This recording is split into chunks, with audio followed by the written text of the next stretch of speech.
मिरजेत कोल्हापूर चाळ railway line जवळ प्रकाश लक्काप्पा कांबळे वय 46 राहणार पाटील मळा मिरज या मजुराच्या डोक्यात दगड घालून निर्घृणपणे खून करण्यात आलाय।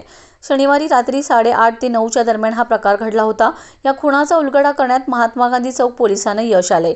पोलिसांनी अवघ्या 24 तासात स्वप्नील बाळासाहेब कांबळे वय 27 राहणार कोल्हापूर रेल्वे चाळ मिरज याला अटक केले। शनिवारी रात्री 9 वाजता कोल्हापूर चाळ येथे अंधारात एका वडाच्या झाडाखाली मृतदेह पडलेला परिसरातील लोकांना दिसून आलाय। यानंतर घटनास्थळी अप्पर पोलीस अधीक्षक रितू खोकर, उपविभागीय पोलीस अधिकारी प्रणिल गिल्डा, महात्मा गांधी चौक पोलीस ठाण्याचे सहाय्यक पोलीस निरीक्षक संदीप शिंदे यांच्यासह स्थानिक गुन्हे अन्वेषण शाखेकडील सहाय्यक पोलीस निरीक्षक नितीन सावंत यांनी भेट देऊन पाहणी केली। पोलिसांनी तातडीने वेगवेगळी पथके तयार करून आरोपीचा शोध घेतला असता संशयित आरोपी स्वप्नील कांबळे हा मुंबईला पळून गेला असल्याचे समजले।